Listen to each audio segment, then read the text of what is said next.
Can you sculpt an apple? If so, then you already passed step 1 of my list of steps to become a sculpting master. With this list, I want to give you a guide on your sculpting journey where you can see where you are skill-wise and what you can do to improve without hopefully getting too frustrated. If not, then I think apples or in general fruits are a good way to begin your sculpting journey, I guess you could say, because it basically enables you to practice the most basic tools, how to use them, and basically sort of learn how to work with all the tools. You also learn how to sort of analyze the shape of, for example, references. You should always use references, especially in the beginning. Apples, I think, are the simplest one, maybe pears as well.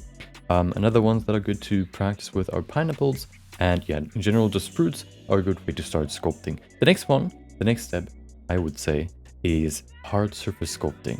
All the things like vases, or even if you want to sculpt a helmet, for example. The problem with that is, of course, sculpting makes everything very quickly look like it's sort of organic. As you can see here, the surfaces are very blobby or not very that smooth. They always have these small bumps. The challenge of hard surface sculpting is basically to make them smooth so they look like they're a sheet of metal, for example. They have a certain flatness to them or smoothness to them that can be hard to sculpt, that can be hard to practice or to sculpt, basically. So that's the next step to practice, basically trying to create smooth surfaces that, you know, could look like they're hard surface or like a sheet of metal or anything, you know, trying to make it as smooth as possible. The next step is liquids. Liquids are another challenge in themselves because you don't only have to sort of learn how to sculpt them. With reference, of course, you can see examples, but you probably don't have the exact example that you're looking for. For example, if you want to have water or syrup or whatever pouring down on somebody's face, your face probably looks different than the face in the reference. You have to sort of interpret why the liquid is moving in that way and how you can use that for your own sculpt.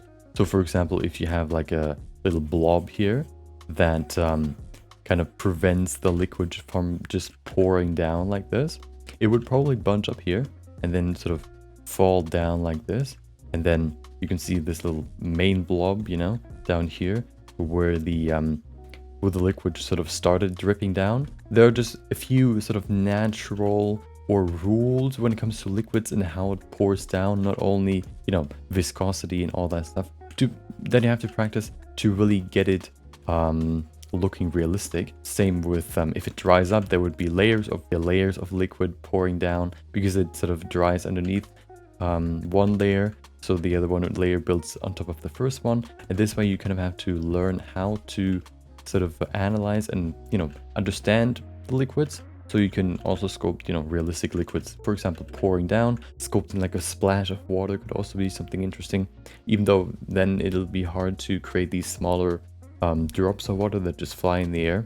Liquids are another way, sort of something that you really have to study to understand why it works that way and transfer that into your sculpt.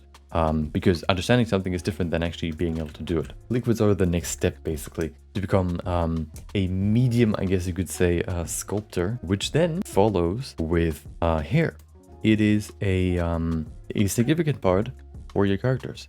So if you ever want to sculpt a character, of course, you would have a head, and then you want to add hair to it. Of course, the way you could do that is just by using particle hair, for example. I like to sculpt my hair, and the way I like to do it is by creating the head. Then I like to duplicate the head, and then I basically sculpt on that duplicate of the head so that I have the hair separated from the body. If I ever need to change something, I can do that. My most favorite brush to use when I want to sculpt hair is the clay strips brush. I don't like to use auto smoothing because that kind of goes against the, I guess, nature, that the sort of unique nature that this brush has, which is basically to create hair flow or the structure of hair very, very quickly by just, you know, using the brush. As you can see here, if I just use the brush, I sort of create these strands of hair. Of course, they don't get narrower, but they basically let you lay out a lot of hair real quickly. You can define the flow of hair real quickly. As you can see, I can just create this sort of curve in here as well. And then I can very quickly create a nice strand of hair here, for example. Of course, hair is not just attached to the head. it would also sort of fall down here. So then you can use other tools, like for example, the snake hook brush, to kind of pull out geometry right here and create these individual strands. The more you do that, the smaller you make the strands, of course, the more tedious it'll become. But this is a good way to sort of start with these individual hair strands outside of the sculpt. But usually in sculpts, you don't necessarily need that to create a believable hairstyle. You can usually, live without these. Or you can also use the crease brush to just create these individual creases here. You can even maybe create some custom brushes, but it's not really necessary. You can use the ones that are already in Blender. The basic brushes can do everything that you want. And the main thing, next to learning how the tools work and how you can use them to create the hair, is of course just kind of studying how the hair sort of behaves. It sort of has a main body of hair, and then it breaks up into smaller strands. Those basically bunch up or clump up, which then create the sort of main structure of the hair, these individual strands that follow a main flow. And then you also have these smaller strands that sort of go in between, for example, these bigger strands, or you have just like basically strands interacting with each other. That's basically the main aspects of hair that you include in your sculpt, basically. And then we already get to the next level. This level is basically about anatomically understanding what you want to sculpt.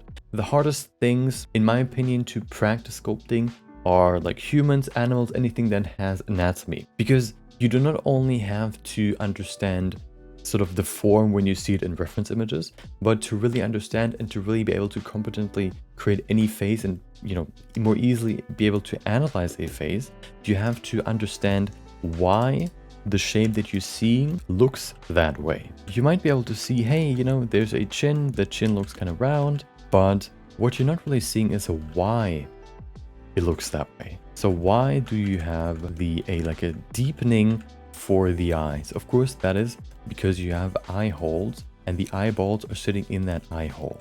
Where does the nose sit on the face? That is all something you cannot necessarily learn. You can observe it and see what it looks like from the outside perspective, but understanding why it looks that way by understanding the structure underneath the skin will help you analyze and understand the differences in faces. That's the biggest difference or the biggest problem.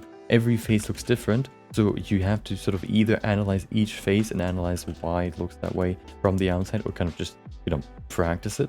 Or you can also study the human anatomy so that you know, okay, a nose, for example, is made out of different pieces, which will make it way easier to analyze and understand different human faces more easily and more quickly. And this way you can create them more reliably, I guess you could also say. And the more you do it, of course, the more you'll get better. And the more you study the anatomy, the easier it'll be for example, if you want to sculpt animals, to analyze why it works that way. A dog, for example, has a similar structure to a human, but of course, it's a little different, it's a little distorted. For example, a dog also has a skull. Of course, the nose looks a little different. You would probably pull it up a little bit. So it's kind of like a scuffed dog right now. Of course, and the lips are also not just, forward. Dogs don't have really lips. They have a mouth that goes down like this, if I remember correctly. And this way you can very quickly create, for example, a dog from your knowledge of human anatomy. The second to last step, seventh step, is about fully understanding the anatomy and being able to also understand how the anatomy can vary to create different faces. And the pinnacle of understanding human variation, human anatomy, and being able to observe the reference images is being able to do likeness sculpting.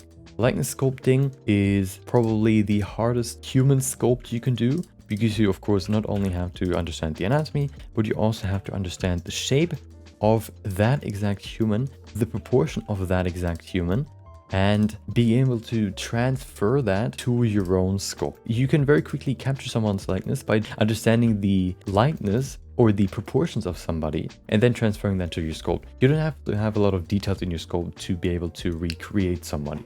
But that is the pinnacle of understanding anatomy. Well, almost the pinnacle. There's one more step. The pinnacle of sculpting is being able to include all these things together and making them interact with another. That could just be a simple posing of a character where you have to understand how the human anatomy or how the muscles work to be able to deform them in a way that they would be deformed. So for example, if you flex your arm, the biceps would be flexed and the triceps would be stretched. Being able to do that for a whole pose and sculpting a human anatomically correct in that pose could be one of those pinnacle steps.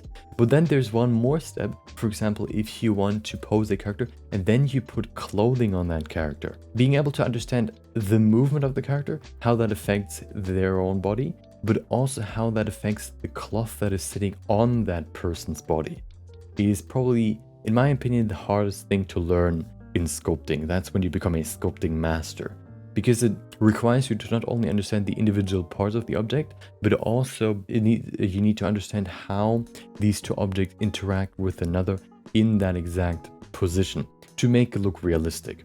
I have tried it for my recent sculpt, my Spider-Man sculpt. I added a few folds here and there. It didn't turn out that great, so I'm not a sculpting master. Okay, I'm still on my way, but that is probably the hardest thing to do in sculpting, at least in my opinion. If you want to, learn more about sculpting, I have quite a few videos on my channel about that. You can see 2 of them here. Thank you for watching. Maybe I'll see you next time. See ya.